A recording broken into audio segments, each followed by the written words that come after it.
बांग्लादेश की यूनुस सरकार को अब अपने अंतिम दिन दिखाई पड़ने लगे हैं, क्योंकि जिस अमेरिका के दम पर उसने शेख हसीना का तख्ता पलट किया था, अब वही यूनुस नहीं बल्कि भारत के साथ है।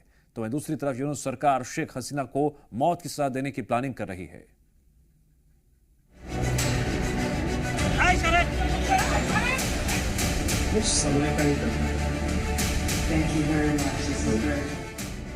पाकिस्तान और अमेरिका की लेफ्ट लॉबी के चक्कर में बांग्लादेश बुरी तरह से फंस चुका है।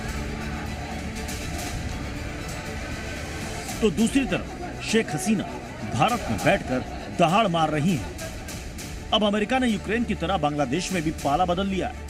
यूनुस सरकार पर सवाल खड़ा करते हुए अल्पसंख्यकों पर हमलों और उत्पीड़न को लेकर चिंता जताने के साथ अपनी प्राथमिकता भी बताई है।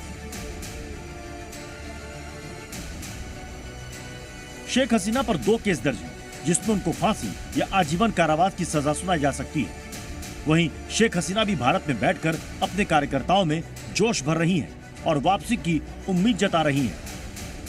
तो अब अमेरिका की नेशनल इंटेलिजेंस की डायरेक्टर ने कह दिया है कि बांग्लादेश में माइनॉरिटी पर हमले ट्रंप के लिए चिंता का अहम विषय है।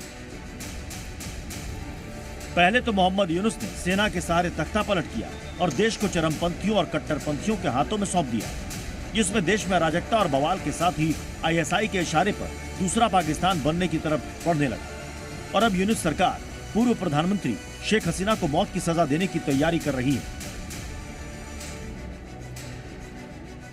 शेख हसीना पर जुलाई और अगस्त में हुए नरसंहार को लेकर केस दर्ज किया गया है। मानवता के खिलाफ अपराध और हत्या जैसे गंभीर मामलों की जांच जारी है, जिसमें मृत्युदंड, आजीवन कारावास या कठोर सजा का प्रावधान है। भले यूनुस सरकार शेख हसीना को दोषी भी साबित कर दे, लेकिन सजा देना इतना आसान नहीं है। हो सकता है शेख हसीना का दोषी साबित होना यूनुस के लिए देश में माहौल बनाने के काम आ सकता है। लेकिन तख्ता पलट के बाद यूनुस सरकार जिन कट्टरपंथियों के सहारे माहौल बना रही थी और बांग्लादेश को इस्लामिक राज्य बनाने का सपना देख रही थी, अब उस पर पानी फिरने वाला है। क्योंकि यूनुस ने बाइडेन प्रशासन के सहयोग से सरकार बनाई थी, लेकिन अब बाइडेन जा चुके हैं, ट्रंप आ चुके हैं। चुनाव के दौरान बांग्लादेश में माइनॉरिटी का मुद्दा उठाने वाले ट्रंप अब राष्ट्रपति हैं और बांग्लादेश में जो कुछ चल रहा है उसे मोदी के भरोसे छोड़ दिया है। Well, there was no role for our deep state. It was this is something that the Prime Minister has been working on for a long time and has been worked on for hundreds of years, frankly. I've been reading about it. But I will leave Bangladesh to the Prime Minister. Bharat के दौरे पर आई America की national intelligence director तुलसी Gabbard ने बांग्लादेश में अल्पसंख्यकों पर हमले पर कहा, राष्ट्रपति ट्रंप इस्लामिक आतंकवाद को हराने के लिए प्रतिबद्ध है।